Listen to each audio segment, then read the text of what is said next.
السلام علیکم ورحمۃ اللہ وبرکاتہ۔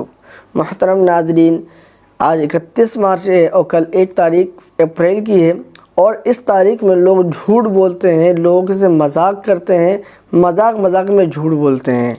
کیا آپ جانتے ہیں کہ جھوٹ بولنا کتنا بڑا گناہ ہے؟ میں خاص کر اپنے مسلمان بھائیوں سے کہنا چاہتا ہوں کہ آپ جانتے ہیں کہ 1 اپریل کیوں مناتے ہیں؟ کبھی آپ نے سوچا کہ اس کے پیچھے کا ریزن کیا ہے؟ آخر اس کی شروعات کہاں سے ہوئی؟ تو آپ اس کلپ کو ضرور دیکھیں۔ اگر پھر بھی آپ کا دل کرے کہ منانا چاہیے تو آپ خوب منائیے۔ اس کی شروعات کہاں سے ہوئی؟ تو میں آج کی ویڈیو میں اسی کو بتاؤں گا کہ 1 اپریل کا ریزن کیا ہے، کہ وہ کیوں مناتے ہیں اس کو۔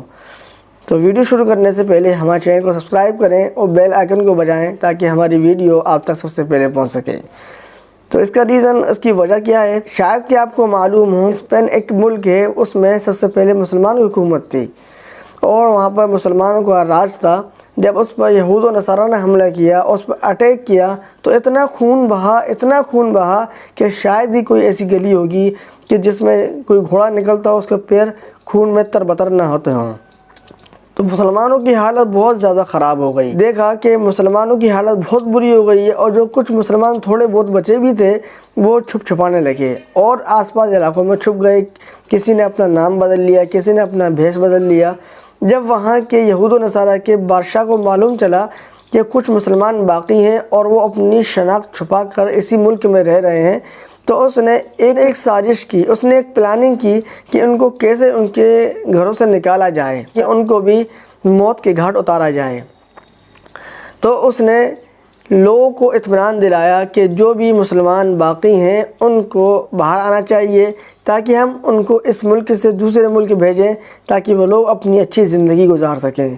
اس نے تقریباً 1 مہینہ تک یہ اعلان کروایا اور سمندر کے کنارے جہاز لگوا دیے اور خوب اطمینان دلایا کہ جو لوگ بھی اس ملک میں باقی ہیں وہ اس ملک سے باہر آئیں اور ان کو بڑی حفاظت کے ساتھ دوسرے ملک بھیجا جائے گا، اور کہتے ہیں اور ان کے کھانے پینے رہنے کا انتظام بھی کیا جائے گا۔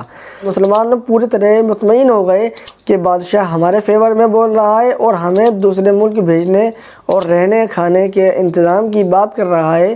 اور جب انہوں نے دیکھا کہ سمندر کنارے جہاز بھی لگے ہوئے ہیں تو تمام جو مسلمان اپنے نام اور اپنے شناخت چھپا کے بیٹھے ہوئے تھے وہ سب باہر نکلنے لگے اور جہاز میں جا کے بیٹھ گئے۔ جب بادشاہ نے دیکھا کہ تمام کے تمام مسلمان جو چھپے ہوئے تھے وہ تمام کے تمام لوگ باہر نکل آئے ہیں اور اپنی شناخت کو ظاہر کر دیا انہوں نے کہ وہ مسلمان ہیں، تو اس بادشاہ نے ان سب مسلمانوں کو جہاز میں بٹھایا اور ان کو روانہ کر دیا۔ وہ جہاز 20 سمندر میں پہنچا تو بادشاہ نے اس جہاز کے اوپر اٹیک کروا کے اس میں بارود سے اس جہاز کو اڑوا دیا اور تمام کے تمام مسلمانوں کو اس سمندر میں غارت کر دیا۔ جب اس نے دیکھا کہ تمام کے تمام مسلمان اب بالکل ختم ہو گئے ہیں تو اس وقت یہود و نصارہ نے خوشی منائی، اور وہ خوشی کا دن 1 اپریل کا تھا، اور انہوں نے کہا کہ آج ہم نے مسلمانوں کو بے وقوف بنا دیا، مسلمانوں کو پاگل بنا دیا۔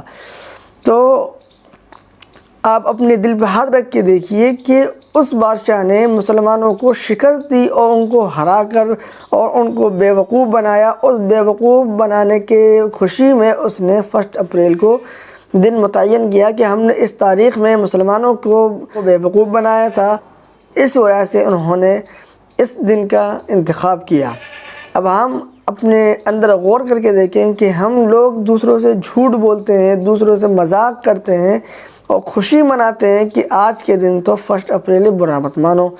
یاد رکھیے، اللہ کے نبی رسول اللہ صلی اللہ علیہ وسلم کی حدیث ہے کہ جس نے مذاق میں بھی جھوٹ بولا، جس نے لوگوں کو ہنسانے کے لیے مذاق میں بھی جھوٹ بولا، اس کے لیے ہلاکت اور بربادی ہے۔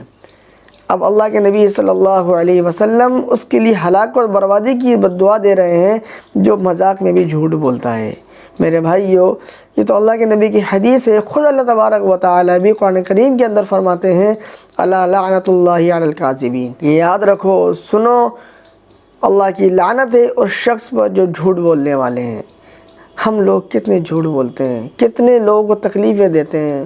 ہم جب جھوٹ بولتے ہیں اپنی ماؤں سے، اپنی بہنوں سے جھوٹ بول دیتے ہیں کہ میرا ایکسیڈنٹ ہو گیا ہے، میں فلاں کام بگڑ گیا، وہ پریشان ہو جاتی ہیں، نہ جانے کتنے ایسے کیس ہیں کہ آج ہی کے دن، نہ جانے کتنے ایسے کیس ہیں جو 1 اپریل کے دن بڑی بگڑ آتے ہیں لوگوں کے جھوٹ بولنے کی وجہ سے۔ ہمیں چاہیے کہ ہم اس سے بچیں، لوگوں کو تکلیف نہ پہنچائیں۔ اس کے کتنے نقصان ہیں آپ نے کبھی سوچا ہے؟ دیکھیے سب سے بڑا نقصان کہ جھوٹ بولنے والے کے لیے اللہ تبارک و تعالیٰ کی لعنت ہے۔